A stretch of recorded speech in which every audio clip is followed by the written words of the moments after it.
नमस्कार। आज हम बात कर रहे हैं पैसे और हमारे दिमाग के अजीब कनेक्शन पर। इसके लिए हम एक मशहूर किताब धन का मनोविज्ञान, इसके सारांश को आधार बना रहे हैं।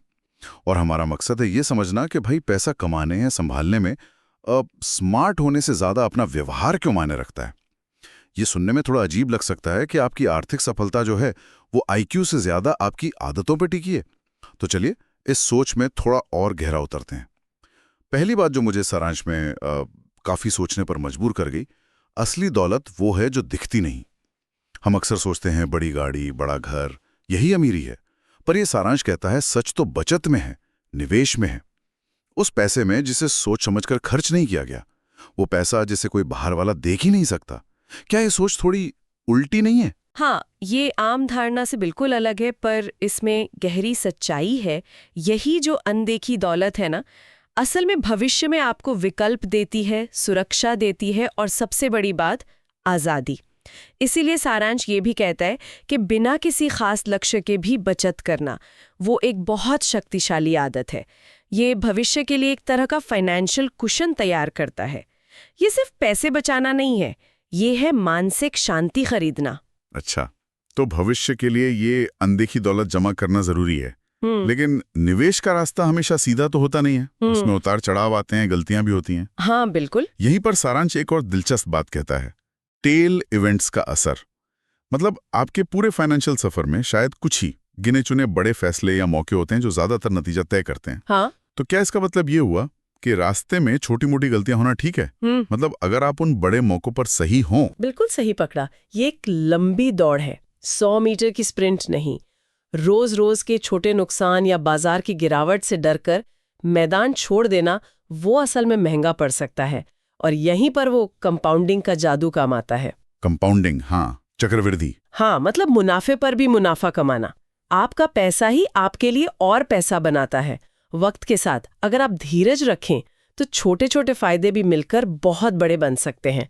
लेकिन हम इंसानों में एक आदत होती है उसे छेड़ने की, बार बार देखने की। हाँ, वो बेचैनी। वही, और वो आदत इस जादू को तोड़ सकती है। तो फिर वही बात आ गई, लंबे समय तक टिके रहने का व्यवहार ज्यादा जरूरी है। टिके रहना और शायद दूसरों की नकल ना करना भी। सारांश इस पर भी काफी जोर देता है।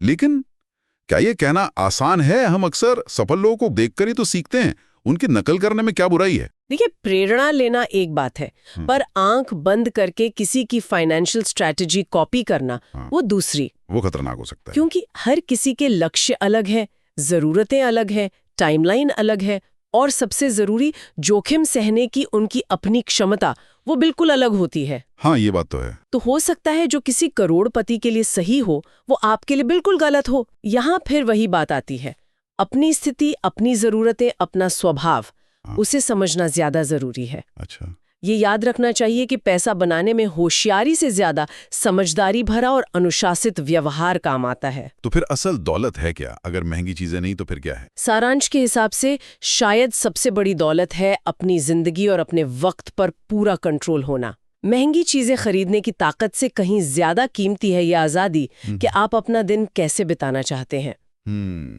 ये गहरी बात है। आजादी को पाने के लिए वो दूसरों से तुलना करना और वो कभी न खत्म होने वाला लालच, उससे बचना होगा।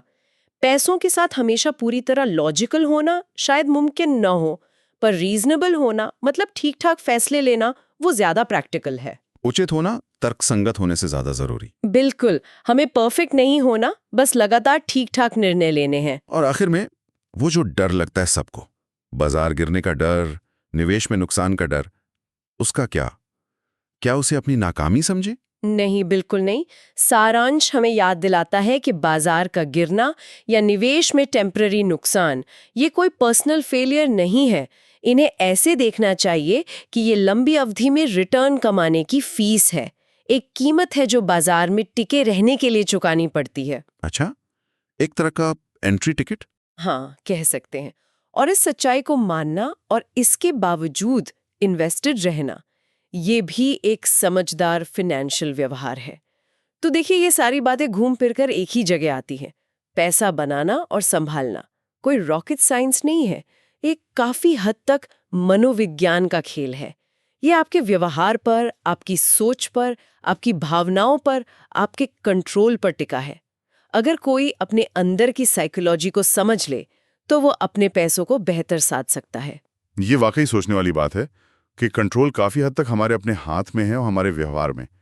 तो जाते जाते एक सवाल सबके सोचने के लिए छोड़ जाते हैं, अगर आर्थिक सफलता इतनी ज्यादा हमारे व्यवहार पर निर्भर करती है, जैसा ये सारांश कह रहा है, तो आज ही अपने वित्तीय भविष्य को थोड़ा और बेहतर बनाने के लिए अपने व्यवहार में ऐसा कौन सा एक छोटा सा मगर असरदार बदलाव लाने के बारे में सोचा जा सकता है।